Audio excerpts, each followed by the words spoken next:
aujourd'hui je vous retrouve pour un nouveau tag parce que le dernier que j'ai fait date de la Saint-Valentin et que j'avais envie d'en faire un nouveau. Du coup j'ai trouvé celui-là, donc de Sick Book Tag, c'est écrit dans le titre, n'est-ce pas? C'est un tag que j'ai trouvé, alors en fait j'ai trouvé un espèce de... C'est pas vraiment un blog, c'est un genre de site qui répertorie tous les tags. Et du coup j'ai trouvé celui-ci qui avait l'air sympa. J'ai pas vraiment cherché avant de traduire les questions si ça avait déjà traduit, mais ensuite je me suis rendu compte que je l'ai trouvé nulle part en fait sur aucune chaîne française. Donc je pense pas qu'il a été traduit, même si c'est un vieux tag. Du coup c'est moi-même qui ai traduit les questions, donc potentiellement c'est pas très français et c'est pas très bien traduit. Mais j'ai fait au mieux et ça donne des questions à peu près correctes qui semblent correspondre aux questions anglaises.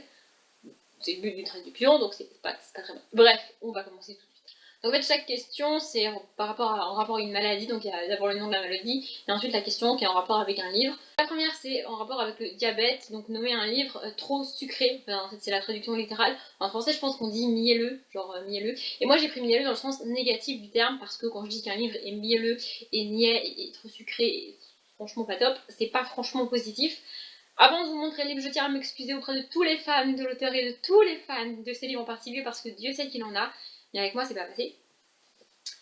Donc j'ai choisi Hopeless de Colin Hoover. J'ai pas fini ce livre, je l'ai abandonné, mais je l'ai gardé. Je sais pas trop pourquoi je l'ai gardé, parce que je pense pas que je le relirai un jour. Mais de Colin Hoover, j'ai déjà lu Maybe Someday que j'ai adoré, et depuis, j'essaye de lire d'autres livres de cet auteur, et je n'y arrive pas, ça ne colle pas, ça ne le fait pas. Mais j'ai abandonné ce livre-là parce que clairement il est trop mielleux pour moi, mais en même temps ça m'a donné envie de continuer à en lire d'autres. Du coup, c'est peut-être pas plus mal. En fait, c'est l'histoire de deux adolescents, alors je sais plus comment ils s'appellent, je sais plus trop quel âge ils ont, ils doivent avoir 16-17 ans, et donc c'est une romance, donc ils vont se rencontrer, commencer à passer du temps ensemble, tomber amoureux, blablabla, tout ça. Mais en fait, j'ai abandonné ce livre parce que les scènes étaient beaucoup trop mielleuses et beaucoup trop niaises, et ça me saoulait en fait. Les deux adolescents séparément sont très bien, très cool, très gentils, et je les aime bien.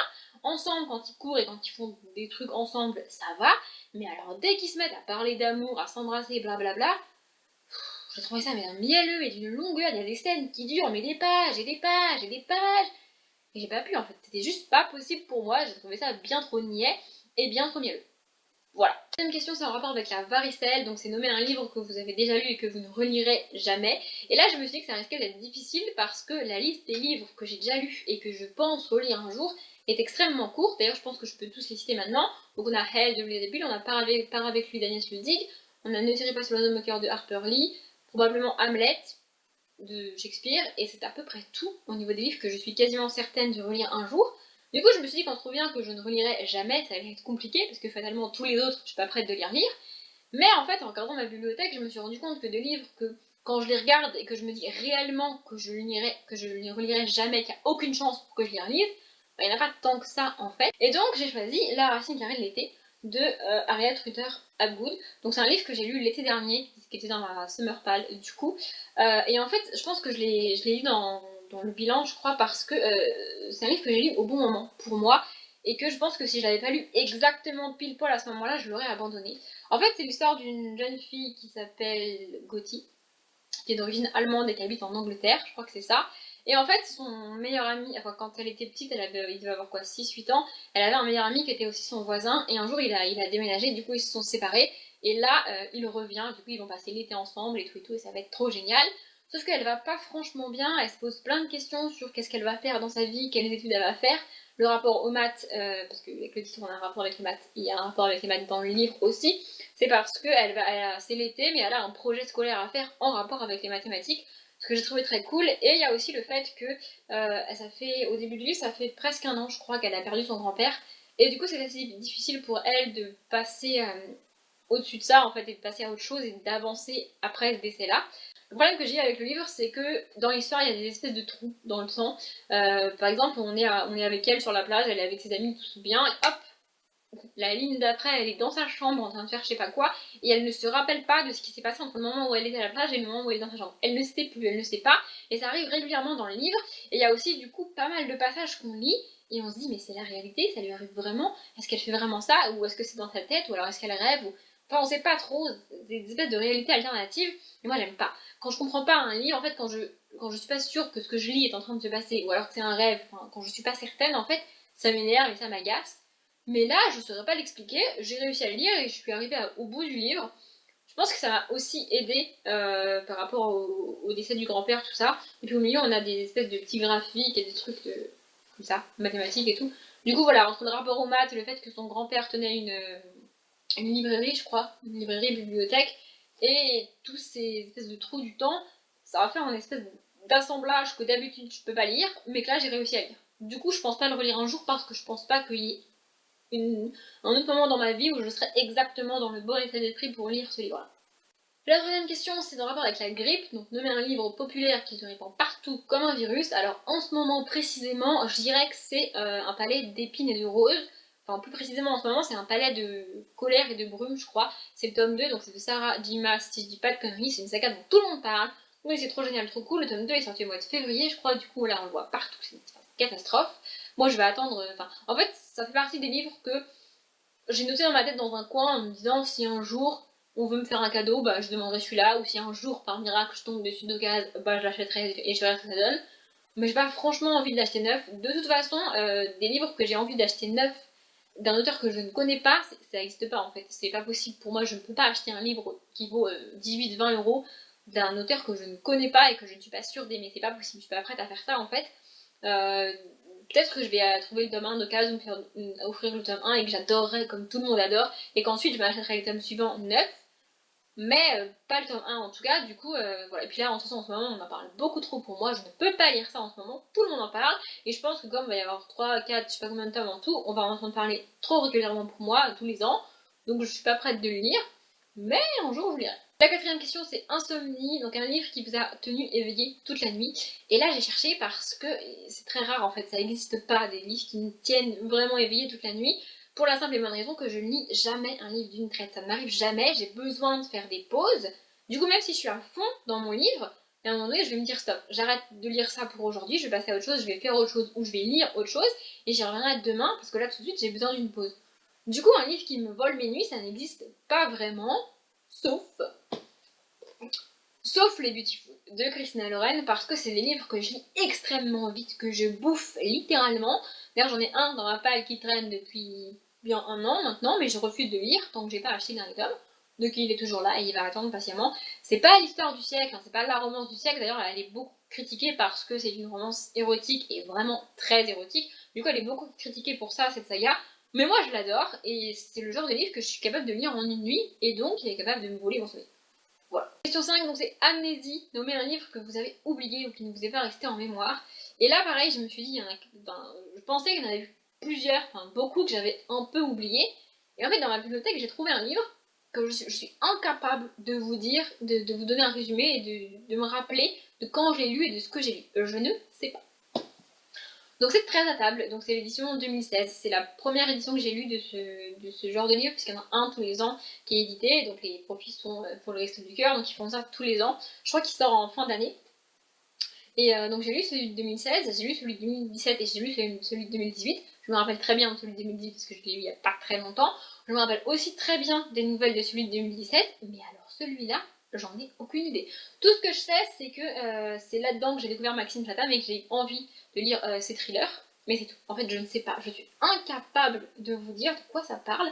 Il y a aussi un Agnès Le Dig, mais alors, je me rappelle même pas qu'il y avait un Agnès Le Dig là-dedans. Je ne sais pas. Je ne sais pas, je ne sais plus. Je pense que ça tient au fait que ce sont des nouvelles et que potentiellement dans quelques années j'aurais aussi oublié celle de 2017 et de 2018, mais je me rappelle de rien en fait. Voilà. Mais j'ai fait ma bonne action en l'achetant et en le lisant. C'est déjà pas mal. Question 6, Asthme, nommer un livre à couper le souffle. Et là j'ai un peu hésité entre Hell de Rita Peel, qui reste mon livre préféré de tous les temps, et celui que je vais vous montrer. Mais j'ai choisi celui que je vais vous montrer parce que c'est le dernier qui m'a... À la fin j'avais même pas les mots en fait, tellement je ne savais pas comment parler de ce livre. Hell, j'arrive à en parler et j'arrive à essayer de convaincre les gens de le lire. Celui-ci, je sais même pas ce que j'ai dit dans la vidéo parce que j'ai pas les mots en fait. Donc c'est Pas avec lui, d'Agnès Le Dig. C'est un livre extrêmement difficile à lire. Surtout que moi je m'attendais pas à ça quand je l'ai ouvert. Et ce livre m'a détruite. D'ailleurs, la vidéo que j'ai faite sur lui elle date d'il y a un an maintenant. Et elle est encore dispo si vous voulez aller la voir. Je pense que c'est la vidéo dont je suis le plus fière sur ma chaîne. Parce que j'ai eu... Enfin, dans l'état émotionnel où j'étais au moment où j'ai tourné la vidéo, j'ai réussi à résumer le livre et à trouver les mots, même si c'était compliqué, pour exprimer ce qui m'a apporté et ce qui m'a fait ressentir ce livre-là. Du coup j'aime bien cette vidéo. Bref, donc c'est l'histoire de Juliette, qui est infirmière et qui est en ménage avec un mec absolument immonde, qui en fait, c'est pas qu'il ne la bat pas réellement, c'est-à-dire qu'il ne la tabasse pas tous les jours de sa vie, mais il la maltraite, il ne la traite pas bien du tout, c'est ça. Enfin, ils sont pas mariés, mais c'est la personne avec qui il vit quand même, et il la traite comme un chien, il l'envoie balader tout le temps, il en a rien à foutre, enfin bref, il la traite pas comme on est censé traiter une personne avec qui on vit et une personne qu'on aime. Et en fait, dans ce livre, enfin, toute la dureté du livre, c'est que elle a conscience de tout ça et elle reste avec lui parce qu'elle a peur en fait. Ce qui lui arrive est extrêmement horrible au quotidien, mais malgré tout, elle a peur que si elle part, ça soit pire. Et ça, c'est quelque chose que j'ai eu énormément de mal à comprendre, mais ce livre m'a beaucoup aidé, m'a permis de comprendre pas mal de choses en rapport avec le viol, en rapport avec les femmes battues qui ne disent rien, et surtout en rapport avec le fait que c'est pas parce qu'une femme est violée qu'elle ne porte pas plainte qu'elle est d'accord avec son viol. Ça veut juste dire qu'elle n'a pas besoin que la société reconnaisse son viol en tant que tel pour aller mieux, en fait. D'ailleurs, je voulais faire une toute petite parenthèse parce qu'on parle de viol et tout, et de féminisme et tout. Le 1er mars, Opaline a sorti une vidéo dans laquelle elle parle de livres qui se passent dans plusieurs pays et qui ont trait au féminisme et à la place de la femme et aux droits de la femme et au combat des femmes pour leurs droits. Et à la fin, il y a une truc, elle a écrit quelque chose sur une vidéo qui m'a mis hors de moi. Il y a une loi en 2017 qui est passée dans un état des États-Unis, je ne sais plus quel état, qui dit que tenez-vous bien, qui dit que un homme qui a violé une femme, si cette femme tombe enceinte et que elle porte du coup l'enfant de son violeur, le violeur en question a le droit de lui imposer de garder cet enfant. Cette loi est passée en 2017 aux États-Unis.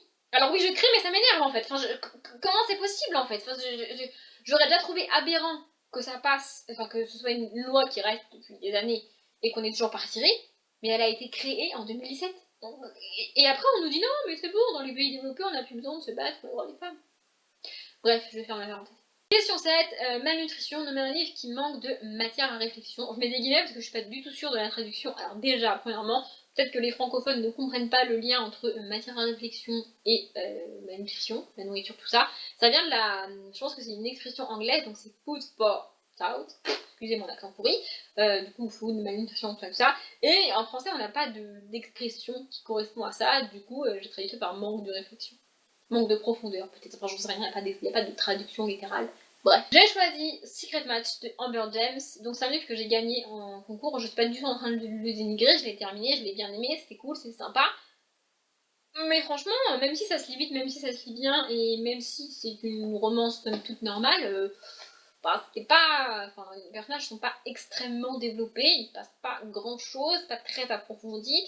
Et même si la romance est de manière générale un genre très léger et très sympa qui se lit de manière rapide et tout, en général on a toujours une petite matière à réflexion, enfin je sais pas, un petit truc qui se passe en plus de la romance, une remise en question ou une évolution des personnages, enfin j'en sais rien, n'importe quoi, ne serait-ce qu'un mariage.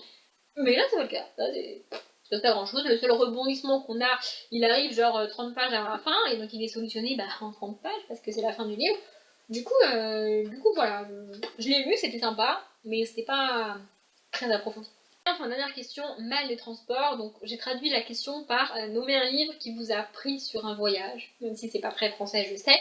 Du coup, soit c'est un livre que on a lu dans un autre endroit que là où on habite, donc dans un autre pays, dans une autre ville, quand on était en vacances, en voyage, quoi. Soit, mais moi j'ai pris le fait que, comme c'est mal des transports, j'ai choisi un livre que j'ai lu en transport, parce que j'ai la chance de ne pas être malade en transport et donc de lire dans les transports. Donc je lis dans le tram, dans le bus, dans le train, dans la voiture, dans l'avion, même en montgolfière, je suis sûre que je serais capable de lire. Donc j'ai choisi un livre que j'ai lu vraiment intégralement dans une voiture. Et c'est Si je reste de Gail Forman. Alors oui, c'est un livre très connu, tout ça, j'en ai déjà parlé, mais je pouvais même pas le dire parce que c'est vraiment l'un des meilleurs souvenirs que j'ai de lecture. Il faut savoir que moi j'habite dans le sud de la France et que la majorité de ma famille habite en banlieue parisienne, et du coup une année on est monté, parce que du coup on dit monté, à Paris pour fêter les fêtes de fin d'année, enfin Noël et les jour de l'an quoi. Et pendant ce trajet là, j'ai lu Si je reste dans la voiture. Du coup j'ai lu le livre d'une traite, chose que je ne fais plus aujourd'hui parce que j'ai dû lire ce livre il y a bien 3-4 ans. Ouais, 4 ans. Du coup, c'est aujourd'hui lire un livre d'une traite, c'est quelque chose que je ne fais plus et que je ne peux plus faire et que je n'ai plus envie de faire. Mais là, à l'époque, je l'ai lu d'une traite. Bon, il n'est pas très très long, hein, il fait 200 pages. Ça, 200 pages. Même pas 200 pages. Donc je l'ai lu sur le trajet aller dans la voiture. Et j'ai adoré ce livre. Alors évidemment, il est très connu, il y a un film qui en a été adapté, c'est une magnifique histoire et tout et tout. Mais voilà, du coup, j'en ai vraiment un très bon souvenir dans cette voiture assise. En plus, j'étais au milieu parce qu'on est trois derrière, du coup, j'étais au milieu. Et en plus, j'ai lu Là où j'irai sur le retour, le trajet retour. C'est comme ça. Je sais pas pourquoi j'ai fait ça, mais j'ai fait ça. Et du coup, c'est vraiment un très bon souvenir. Et peut-être que le fait de l'avoir associé à la voiture et à ce trajet-là en particulier, ça fait que je me rappelle extrêmement bien de l'histoire, extrêmement bien de l'état dans lequel j'étais quand j'ai lu ce livre. Et du coup voilà pourquoi j'ai choisi celui-là. Voilà, ma vidéo est terminée. En barre d'infos, je vais mettre les questions que je vous ai dites, donc que j'ai traduites en français, et les questions originales si vous préférez vérifier que j'ai pas fait n'importe quoi ou traduire autrement comme vous voulez. Vu que je l'ai vu nulle part, du coup, n'hésitez pas à le faire si vous voulez, parce que je trouve les questions sympas et ça permet de parler de livres dont on n'a pas forcément parlé tout le temps, même si c'est un peu ce que j'ai fait. Mais bref. Du coup voilà, j'espère que ça vous a plu. Comme d'habitude, je vous souhaite une bonne journée, un bon après-midi, un bon appétit ou une bonne nuit, et je vous dis à bientôt.